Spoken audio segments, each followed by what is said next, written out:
Spring Racing Carnival continues with Super Saturday this weekend at Eagle Farm. It follows the kick-off to the Spring Carnival last week with the 4X Queensland Cup, where Honourable Spirit took the prize. So much to look forward to this weekend. The TAB Everest in Sydney and, of course, the running of the Caulfield Cup in Melbourne. We've got 10 races here at Eagle Farm. It's a little bleak at the moment, but don't worry about that. They'll be racing here at Eagle Farm. The track will dry out for sure. First, let's check in and see what you can look forward to here at Eagle Farm and Doomben over the next 4 Saturdays and, of course, Melbourne Cup Day.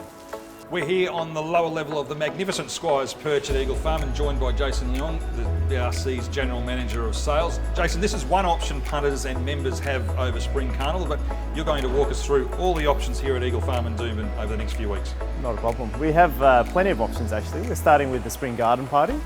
It's a great experience that we've created for punters to have a great day out in the sun, and a lot of activations, a lot of space. Very comfortable for their viewing trackside. In the Spring Garden Party, we've actually got 5 different themes coming up for the remaining events. This week's actually a sunset club field. Then we go into our Ladies' Day experience. And then next is the Moet Derby Day, which I think is always quite special in any carnival period that we have. We'll have an activation of their brand new Shandong Garden Spritz. We have Melbourne Cup, obviously, which is a huge activity, and it's taking up a lot of ticketing activity right now. And then we close with Teddy Bear's Picnic, which is actually a bring back to our family day. Spring Social, it's a great location, obviously, in the members area. You're sitting right on the home straight, seeing the horses running straight at you.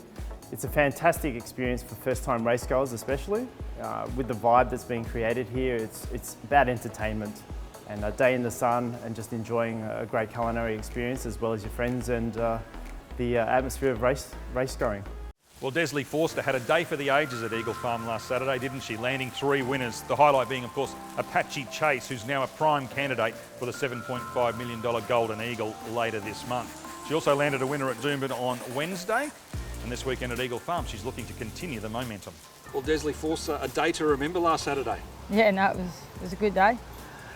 You go there. Obviously, Apache Chase was well fancied. The 2-year-old was in the market, and the last race winner was sort of around that double figure. Right? Did you go there thinking you could win 3 races? Yeah, I spoke to my mum on the Saturday and said I was going to have a good day at the races, and was quite confident, like with the 2-year-old and like Apache Chase. But I said we were pretty confident Boom Spender, like down in the weights, and we knew that if he turned up, he would be very hard to beat as well. But it's not often that everything falls into place like that, is it? No, they were also very easy to watch, so it was good. Yeah. Apache Chase is now really put himself in the frame for Sydney, and that win last Saturday locked that Golden Eagle trip away. Yeah, no, it's locked in, so he's definitely on his way for a Golden Eagle trip. I was surprised though Jim Byrne locked himself in so quickly. We'd heard so much about his horrors in quarantine last year, but he must have a real affinity for this horse. Well, exactly, I said he wouldn't waste and lose the weight he lost for thinking he was a genuine Stradbroke chance. And he's definitely come on, which Jimmy and Maddie and I knew he'd come on since he had that run, gone break and come back, and it was just out there for him to let everyone else see that he'd taken the next step and he's really developed and matured into a really nice horse. Back to the treble, you've only got a small stable, so to achieve a feat like that, and it wouldn't have been done many times before in terms of female trainers at least, there at Eagle Farm. We're still trying to work out whether it has been done before on a Saturday or not, but huge amount of satisfaction for you and the team? Yeah, big satisfaction really. As I said, it's nice to win a 2-year-old race, one of the first 2-year-old races, and as I said, it's always good to win for good clients and that, but I said no, it's good that we just put it out there and that, so it doesn't have to be a big stable to win plenty of races in town. Caulfield Cup Day this weekend, and so much excitement here in Queensland to see whether Incentivise can continue this remarkable story which began here during Stradbroke's season. He runs favourite there at Caulfield. In Sydney, it's the $15 million TAB Everest, where 4 of the 12 runners competed here in Brisbane during Stradbroke's season. Eduardo trying to complete the same double that Redzel did in the inaugural running of the Everest in winning the Doomben 10,000 into that race. Sheila Laxon, 20 years since Ethereal won the Caulfield Cup. Time flies. Scary, isn't it? Scary. I mean, honestly, it seems like yesterday, and especially when I watch the replays, it's just really exciting to watch to see what she did again. You'll never ever forget that fortnight and a half, will you? Never, never ever. No, it's beautiful. It's lovely to be reminded of it this time of year. Yeah, absolutely. Yeah.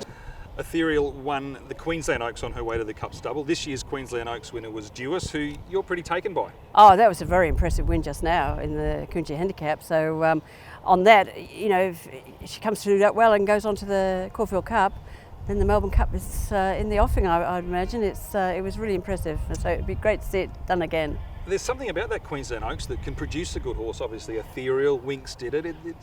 It has that habit of producing a good horse. Well, I'm sure at that time of year, you know, the 3-year-olds, the late 3-year-olds, and if they can win a staying race, then it stands them in really good stead in the spring. So it's certainly form to follow, and if I had a horse that was coming up in the same way, that's certainly the path I'd take. Leslie, you're on the gates here every Saturday and Wednesday at Eagle Farm in Doomben, but let's see if you're a good judge as well. How do you think Incentivise is going to go in the Caulfield Cup? We'll win. No worries at all. We'll win. He's a Queenslander. Well, John McLeod, you're used to assessing the form here in Brisbane each Wednesday and Saturday, but Caulfield Cup Day on Saturday, so much excitement about Incentivise and where he's come from. Your thoughts from a punting point of view and a former bookmaker?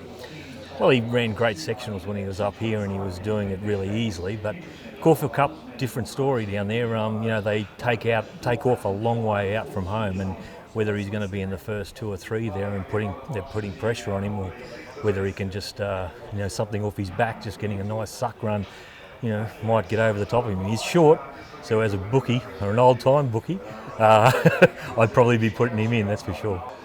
The Everest has gained so much attention in its 4 years of existence. Is it a race you look at?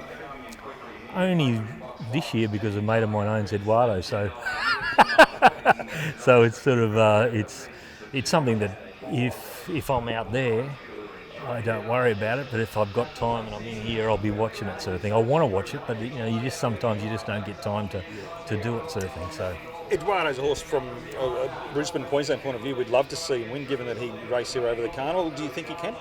Well, I think we seen Eduardo at his worst up here because he was flat and he had enough, but he's still good enough because he's a Group 1 horse, and he's just too good for him then, and he was probably 5-6 lengths of his best. So down there, I really think he's got a shot. You know, he's a bloke's good mate of mine who's got it, or partner, and I just, you know, I'm fingers crossed and I hope he gets the money. Well, BRC Everest Day on Saturday in Sydney. We've just seen those horses that came through the carnival here in Brisbane. Eduardo the most obvious, but you're leaning to another one. I like Gitra. He was placed last year. He's a wonderfully consistent horse if you put aside his Kingsford Smith run up here, and I am prepared to do that. Of his other second up runs, he's been placed 5 times. Similar preparation this year to last year. He's had a good gap between runs, had a barrier trial, and one alley. I think he'll track up just behind the speed. He'll absorb the pressure and still find the line. I thought he should have won first up. I think if he comes around the 2 in front, he gets the money. So I think he's in form. I like his second up record. I like the preparation. Each way at $7.50, I really can't see him missing a place. Okay. You've been loyal to Incentivise the whole way through. You're sticking solid on Saturday? Yeah, you just get better odds because of the poor draw. And I concede that that's a little bit of a concern, but he's a go-forward horse naturally. You're not riding him out of his comfort zone by letting him stride forward. He's probably going to be a bit deep around the first corner, but then he can continue to improve, get across, and then try to conserve energy. There's something freakish about this horse. 10 races to get through at Eagle Farm. Where are we going for? I'm going to start early. I'll get breakfast out of the way early and get to the track. Kachina in race 1. You won't even be out of bed by that time. Turn it up. I'm an early morning person. Kachina early. Kachina race then Tony Gollan had an impressive winner first up here in Brisbane. You think he'd go on with the job? Yeah, I think Salatine was a very impressive win. Form before coming here was average, but it was just a walk in the park last time. I think can go on with it. And for your last selection, you're going to be siding with probably the biggest group of owners here on Saturday associated with the Racing League and the Rob Heathcote stable. I'm sure the big goodbye people will want to buy me a drink after it's successful. Beaten just under 6 lengths last time, not great recommendation. That winner, Sir Warwick, he was flying that day. Came home in a tick over 33. I think he's a very promising horse. And drops a little bit in weight, the big goodbye. I think the value runner. All right, well, good luck with those, and good luck to Steve Tregea and everyone associated with this Incentivise. We're all hoping this great story continues, and good luck, punters, this weekend. Won't it be a big cheer goes up at Eagle Farm when certainly Incentivise wins the cup.